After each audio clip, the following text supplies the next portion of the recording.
দেশ বিদেশের বাছাই করা খবর নিয়ে সর্বদাই সত্য সন্ধানী ই নিউজ ভারত।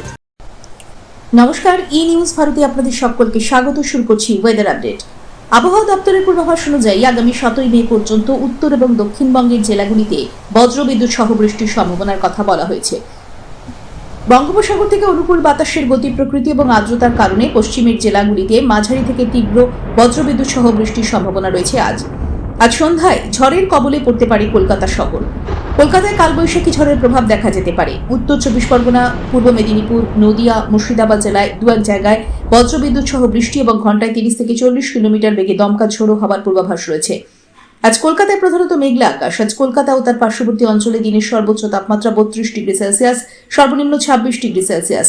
আজকের বৃষ্টিপাতের পরিমাণ 3.6 মিলিমিটার, অনুভূত তাপমাত্রা 39 ডিগ্রি সেলসিয়াস। ব্যুরো রিপোর্ট, ই নিউজ ভারত।